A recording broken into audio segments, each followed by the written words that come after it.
Opening the king's diagonal offers immediate influence and potential for rapid development.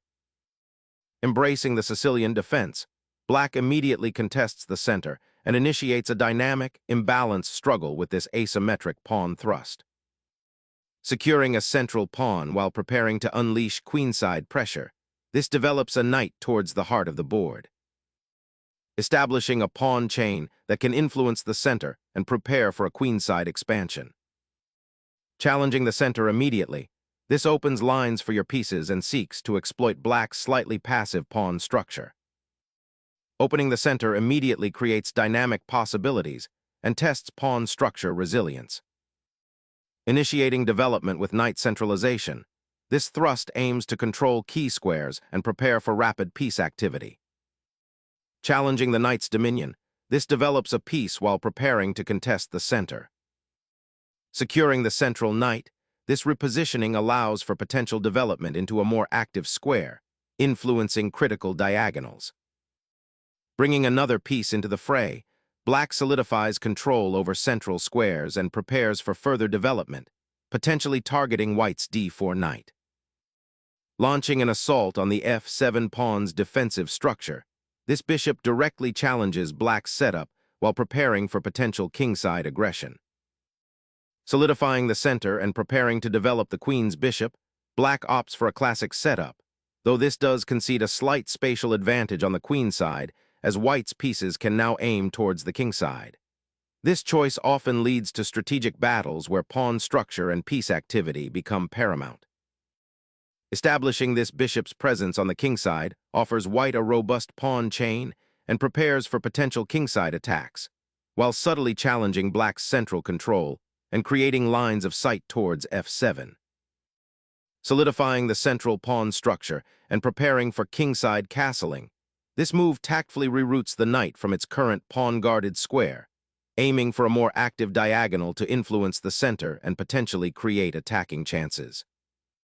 Shielding the king behind a pawn wall, white prepares to castle queenside, aiming for dynamic, aggressive play and an attack on black's king.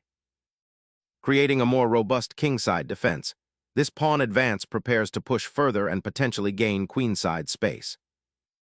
Securing the king on the queen side opens up the d-file for pressure and prepares potential pawn storms on the king side, a bold maneuver that initiates a dynamic struggle for central control and king safety in this Sicilian variation. Positioning the queen centrally allows it to influence the d7-g4 diagonal and potentially support a queenside pawn advance, while also preparing to castle queenside and join the fight along the open d-file. Shifting the bishop to this diagonal prepares for potential pawn breaks in the center and simultaneously eyes the king side, hinting at future aggressive maneuvers, while also offering a safer square than the active c4 outpost.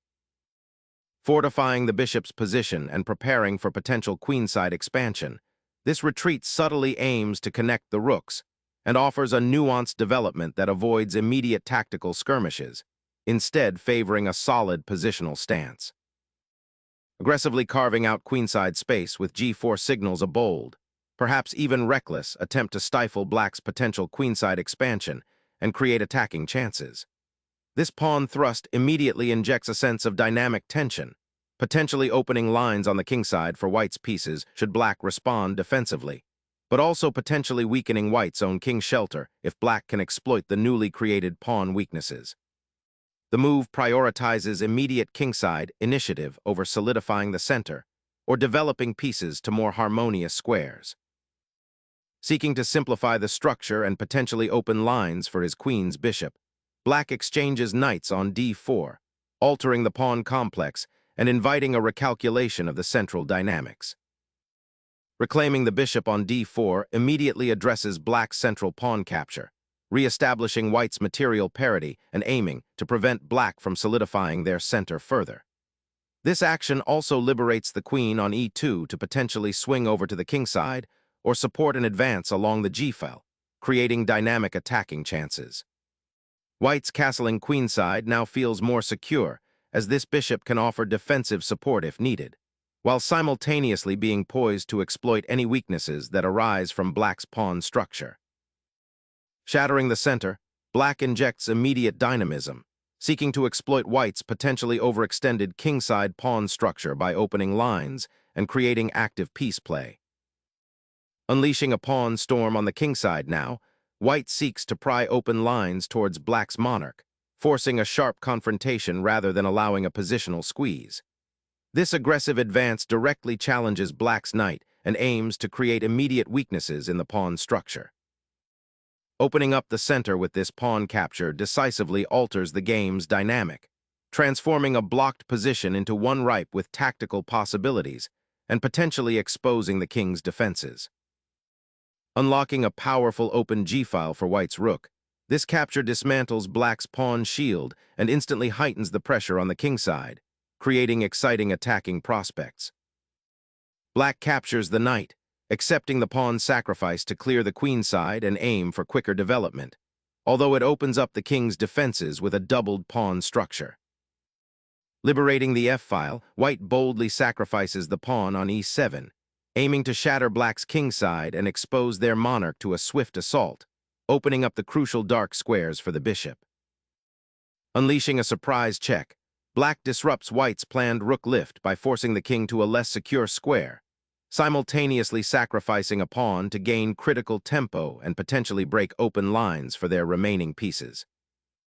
The king's desperate flight to b1, a preemptive measure against the storm brewing on the c-file, highlights Black's surprisingly effective pawn sacrifice for significant positional advantage, disrupting White's structure and opening lines toward the exposed monarch. The king's sudden central relocation, though forced by the recent skirmish and aiming to escape the immediate checks, exposes a significant vulnerability on the e7 square, opening up the possibility of further pressure from White's powerful bishop and knight duo.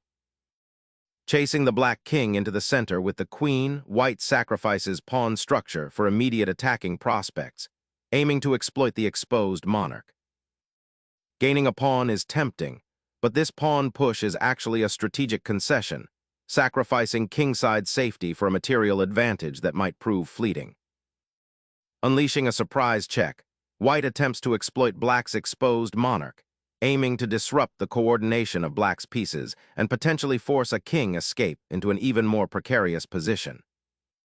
Instantly, the king's central refuge is abandoned, embracing a precarious existence on the 7th rank.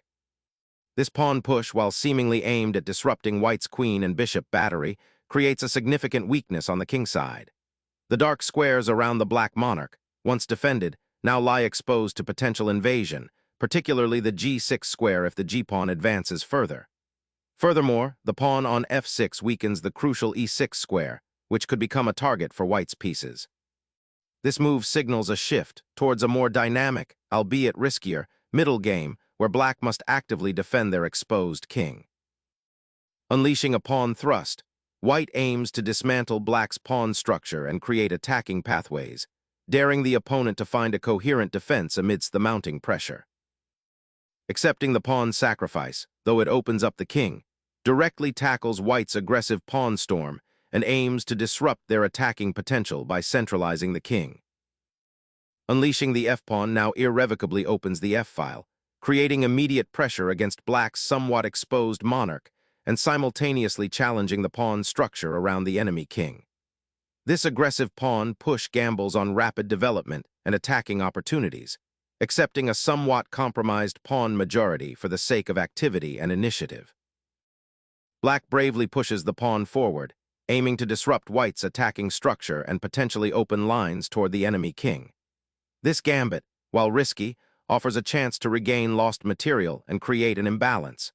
The immediate consequence is a dramatic shift in the central pawn tension, forcing White to react decisively to the new tactical possibilities that have just sprung into existence. The queen repositions, targeting the f6 pawn while simultaneously preparing to potentially launch an attack on the king's weakened defenses, creating immediate tactical unrest.